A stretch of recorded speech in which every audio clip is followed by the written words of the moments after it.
Hello guys, good morning. So welcome back to my YouTube channel. This is Autoboyson. Nandito tayo sa Autoboyson Garage. So mayroon tayong change oil dito na Kia Pride. Ito Kia Pride CD5, kaparehas lang to. So ngayon ang una ninyong gagawin pag change oil ninyo ay iangat nyo to dipstick. Iangat nyo tong dipstick para yung hangin papasok at mabilis ma-drain yung langis. Tapos pangalawa ay maghanda kayo ng lalagyan. So handa tayong lalagyan ito guys. Ito, maghanda tayo lalagyan. Yan. Tapos pwede rin yung ito kung gusto ninyo ng malapad. Yan. Ito malapad-lapad. So handa tayo ng lalagyan. At sunod handa tayo ng 19 na pambukas sa drain plug. Ito. So meron na tayong ito. At maghanda rin tayo ng basahan. Kailangan may basahan kayo para pamunas. So mayroon na tayong basahan at itong pangtanggal. So ngayon mayroon na tayong naka-ready din na filter, yan, at saka yung langis 20W40. Yan. So umpisa na natin guys. Kapag so hindi na tayo gumamit ng jack dahil na nakasampa siya dito sa hams ginawa ko. So ito luwagan lang ninyo. Ayan, maluwag na. Tapos i-drain ninyo ito langis, i-drain nyo. So pagkatapos ma-drain yan, sarado nyo uli, linisan yung drain plug. Tapos yung drain plug ninyo guys, linisan ninyo ng ito yung basahan. At huwag nyong kalimutan lagyan ng teflon kagaya nito. So pag may teflon guys, mas safe to. Kasi pagkabit ninyo, hindi na kayo magdalawang isip na tatagas pa to. Lalo na flat na yung ano nya, flat na yung copper washer nya. At wala tayong pamalit, kailangan lagyan ninyo ng teflon para walang tagas.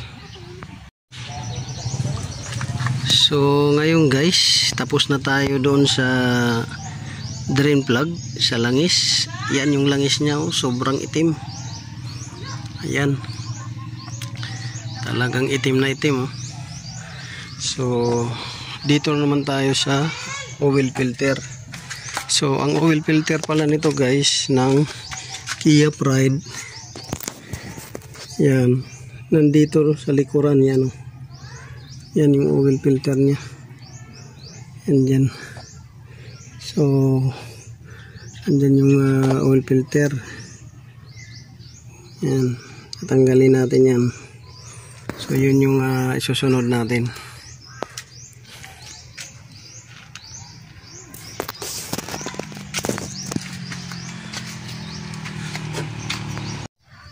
So ayan guys, napalitan na natin ng bagong filter. Yan, bago na yan siya. So malambot lang naman yan, madaling ikutin. Pasok nyo lang yung kamay dito, tapos ganyan, napalitan na natin. Tapos andito yung lumang filter. Yan, ito yung luma. So kailangan ilagay nyo to sa plastic para mayroon kayong reference sa susunod na mayroong magpapa-change oil. Mga Kia Pride, yan. Tapos balot nyo sa plastic. Kanina balot nyo sa plastic, ilagay nyo lang dito sa karton nya. Yan, para mayroon kayong pagbasihan sa sunod pag mag-change oil kayo. Yan. Tapos itabi lang ninyo to.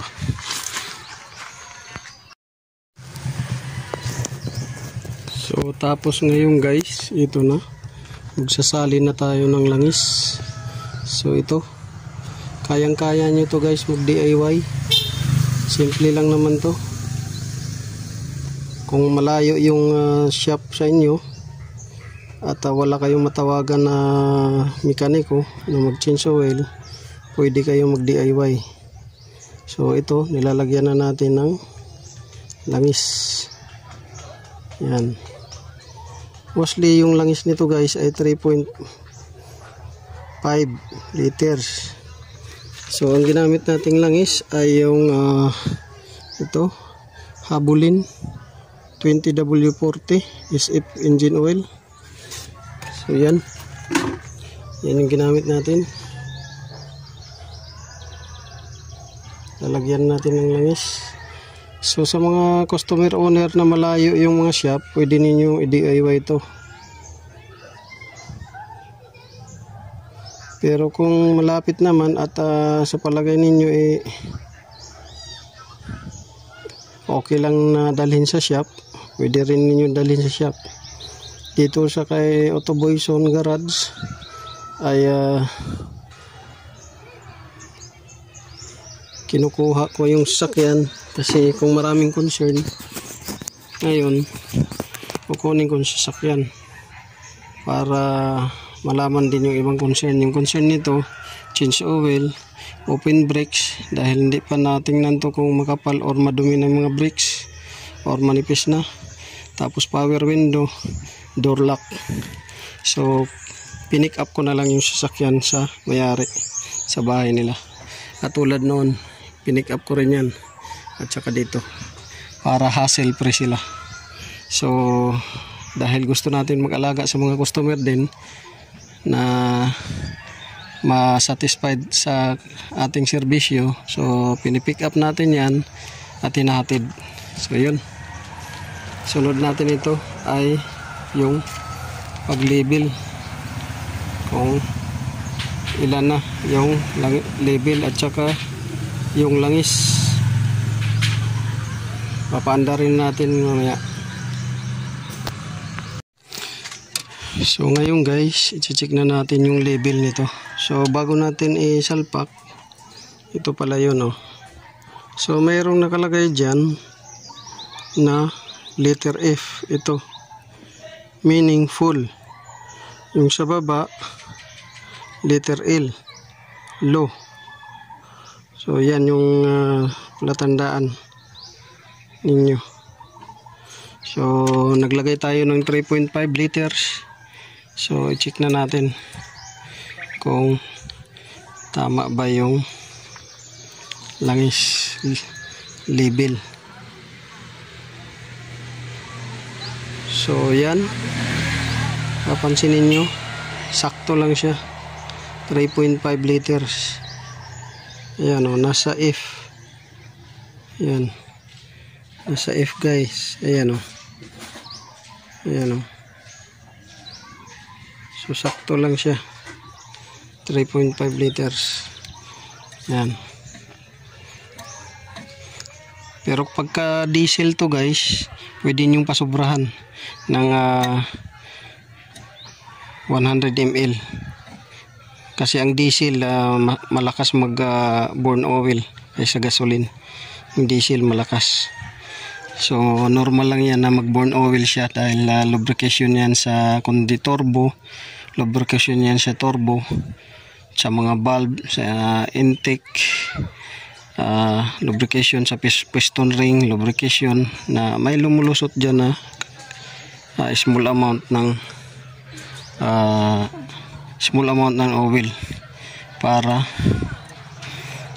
mag-lubricate siya ng parts doon sa turbo, sa valve, sa piston ring. So yun, papaanda rin natin. So ngayon guys, paanda rin natin. So yung ano na to, yung cluster na to, walang setting to kung kailan ka mag change oil. Kasi minsan ito dito hindi na gumagana. Hindi na gumagana. Kahit na i-reset mo. So paanda rin natin.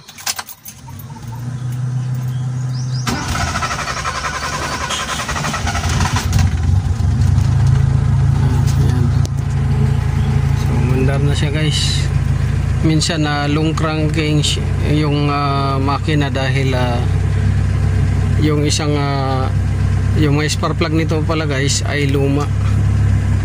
Nung ni-rescue ko to doon sa may-ari, ayaw mandar dahil busted na mga short na yung spark plug. So binalik ko yung pinagpalitan, nilinis ko, ayun gumana siya, pero mahina pa rin yung kurente kasi pinagpalitan na yun eh. So yun, yan yung ganda ng andar nito guys. Smooth na smooth pa to kahit luma. So this is Otoboyson. Maraming salamat. God bless you all. Sana nakakuha kayo ng konting idea kung paano mag change oil ng inyong mga sasakyan, mag DIY. So malaking bagay para sa inyo kung malayo yung shop. Malaking bagay rin sa inyo kung halimbawa walang talyer na mura sa inyo, service center yung malapit sa inyo. So medyo mataas ang dyan, singilan dahil may mga naman sila lifter, iangat pa ganyan. So normal lang yun ang singilan ng dahil sila kompleto sa mga gamit, lifter, yung facility nila maganda. So dito sa atin mura lang. So this is Otoboyson. So sa atin ang change oil basic rate lang 600, kasama na yung top up fluid, mga coolant, lalagyan mo, check ng mga fluid, transmission, gearbox, differential, ganyan. So maraming salamat guys sa panonood. This is Otoboyson. So isusunod natin yung mga bintana na yan at saka yung mga mechanism na yan. So yun, God bless you all.